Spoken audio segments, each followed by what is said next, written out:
नमस्कार, मी अंकिता. अंकिताच रेसिपी मराठीमध्ये तुमचं खूप खूप स्वागत आहे. सर्वांच्याच आवडीचा आणि जीवाभावाचा सण म्हणजे नारळी पौर्णिमा. तर आपण नारळी पौर्णिमा स्पेशल ओल्या नारळाची खीर बनवणार आहोत. त्याच्यासाठी मी इथे कढई मस्त गरम करून घेतली. आता त्यामध्ये 1 चम्मच साजूक तूप घालूयात. इथे 1 वाटी असा आपण ओला किसलेला खोबरा घेतलाय. आता आपण तो छान असा परतून घेणार आहोत. पूर्ण असा त्यामधलं मॉइश्चर पासं निघून गेलं पाहिजे, असं आपण छान परतून घेऊयात. इथे मस्त असं आपण छान परतून घेतलंय. आता 1 वाटी खोबऱ्यासाठी मी इथे अर्धी वाटी साखर घेतली. आता साखर पूर्ण वितळेपर्यंत आपण मिक्स करत राहायचे. एकदम असं छान साखर वितळली, की एकदम अशी छान अशी मस्त टेस्ट येते. आता आपण त्यामध्ये टाकूया थोडंसं पाणी. मी इथे अर्ध वाटीला थोडं पाणी घेतलंय. आता ते टाकून पूर्ण असं एकजीव करून अशी साखर आपण वितळवून घेणार आहोत.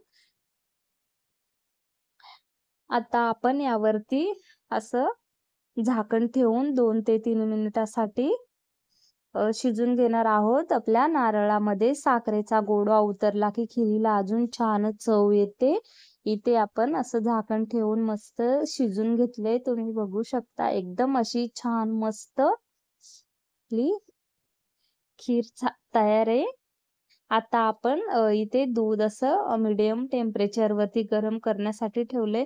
दूध जेवढं आटेल तेवढी खिरीला छान अशी टेस्ट येते. आता आपण यामध्ये टाकूयात विलायची पूड आणि असे मिक्स करून घेऊयात. विलायचीने पण खूपच छान असा स्वाद येतो आणि बनवायला पण इतकी सोपी रेसिपी आहे. अगदी 10 मिनिटामध्ये बनून तयार होते आणि झटपट होते, कमी साहित्यामध्ये आणि कमी वेळामध्ये.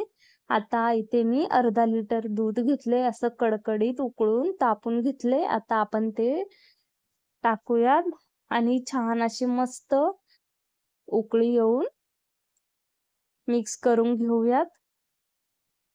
खूप अशी टेस्टी लागते. आता छान असं मस्त मंद आचेवरती आपण खीर उकळवून घेऊयात. इथे ड्रायफ्रूट टाकूयात. काजू, बदाम, पिस्ता. तुमच्याकडे केसर असेल तर केसर पण टाकायचा. दूध उकळतानाच टाकायचं आहे दुधामध्ये आणि छान असं 2 ते 3 मिनिट मस्त उकळवून घेऊयात. इथे आपली ओल्या नारळाची खीर बनून तयार आहे. कशी वाटली तुम्हाला ही रेसिपी नक्की कमेंट करून सांगा. तुम्ही पण ही रेसिपी नक्की ट्राय करा आणि चॅनलला सबस्क्राईब करा. धन्यवाद.